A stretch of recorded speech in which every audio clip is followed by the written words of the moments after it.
YouTube has made a change to the algorithm that's going to make it even easier for you to succeed. Is that a headline that you've been waiting for? Did you rush to this video because you thought it was suddenly going to get easier to grow on YouTube? Do you think that searching for an easier way to grow on YouTube is going to be your ticket to success? If so, stick around for this video because I want to share some very important information that will actually help you find success on YouTube. My name is Dan Currier. Welcome to the channel. If this is your first time here, consider clicking the subscribe button and turning on notifications so you're alerted to future content. In the next couple minutes, I am going to tell you exactly how to grow and be successful here on YouTube. So you want to grow here on YouTube, you want to grow faster. I don't blame you. We all have that desire, but I will tell you your success and the speed of growth on YouTube has nothing to do with YouTube making tweaks to the algorithm. Yes, YouTube makes changes to the process. They are tweaking the machine that is YouTube. But ultimately, what you should be focused on is not the machine at all. All of those tweaks that YouTube makes are focused on trying to understand human behavior. Human behavior is the audience. They're the individuals who may watch your videos. If you want to grow here on YouTube, then you need to understand that human perspective and those habits. What do they like? Why do they watch videos? And what is going to make an individual want to watch yours? One thing to keep in mind, YouTube is not out there trying to find people to watch your videos. What they're actually doing is trying to understand a user and then bringing content that that user wants to watch. It's a much different perspective. If you think about it that way, it's going to help you grow on YouTube by understanding that you're trying to satisfy the viewing habits of individuals. So in order to do that, you have to have an understanding of what that individual is or what the characteristics of that individual that you're trying to target might be. For example, YouTube is not trying to find a bunch of people that want the YouTube growth channel to grow. What they are actually doing is understanding that an individual is looking for content about growing on YouTube, and they're going to go out and find the best videos to share with that user. They do that across many, many millions of users, and depending on how those users respond to the content determines exactly how your video is going to perform. If those viewers find your videos appealing, they watch them longer, they engage with them, they click the like button, they come back and watch future videos, then you're going to have a much better time of growing here on YouTube. On the other hand, if somebody watches one of your videos or at least clicks on it, watches it for 10 seconds and then bails, you're going to have a hard time growing. So the question then becomes, how do we understand that person so that they don't click away? That, my friends, is the journey of YouTube. It is an ongoing effort to try to understand our audience and adapt to them or adapt our content and style and pace and length of videos and everything else so that we find the sweet spot that really resonates with our audience and allows us to get that positive feedback that's going to tell YouTube that more people should see our content. There is an expression that encapsulates exactly what it's like to be a YouTuber. That expression is easier said than done. The reality is it's very simple to explain how to grow on YouTube, but is a much more complex process in execution. So you can understand exactly what to do and the steps that you need to take in order to move in that direction.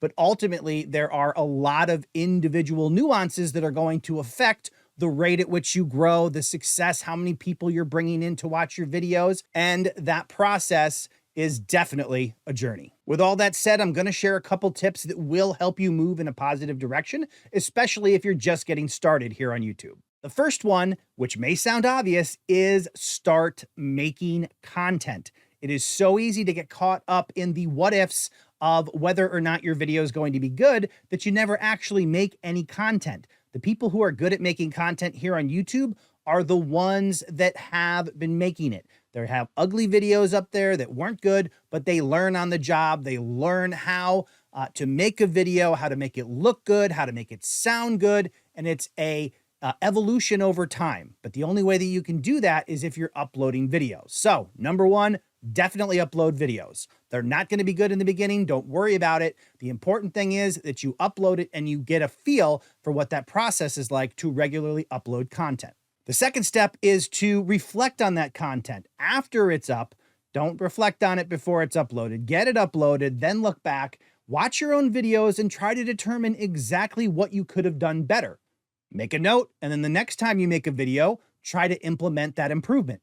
If you keep doing that over time, you're going to constantly build on improvement after improvement, and that's going to gradually make your content better, crispier video, tighter sounding audio, good lighting. All those things are going to start to come into play. And the next thing you know, you look at your video and you compare it to something that you made a few months ago, and you can really start seeing the difference. And at the same time you're working on the technical quality of your videos, you want to see how people are responding to your videos. Watch your comments, definitely reply to every comment you can, see what people are saying about your videos. Sometimes they'll ask questions. You'll see people ask the same question over and over again, and that may be an opportunity for you to make follow-up content.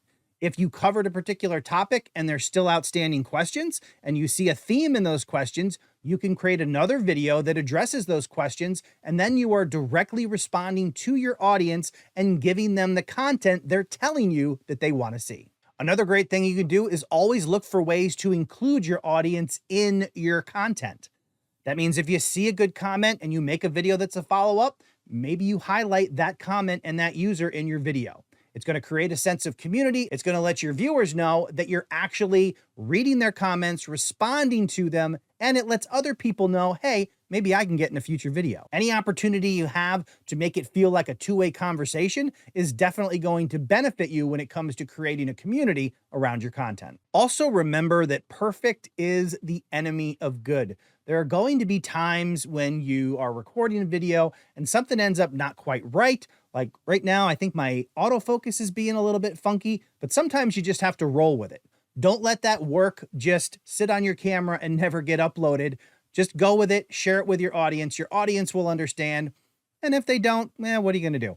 But letting people know that you too are human, that we're all in this process and journey of creating content on YouTube can help you seem more human, less robotic, and let everybody know that there's actually a person on the other side of the camera and not just a YouTube channel. And the one last thing I want to leave you with is, as you're developing your channel, as you're growing, understand that there's going to be a lot of distractions, including metrics. YouTube Studio gives you all kinds of stats. You may be looking at your subscriber count and deciding, hey, why am I not getting as many subscribers as this other person? My content's better. You can really get caught up in the numbers and really get discouraged by it.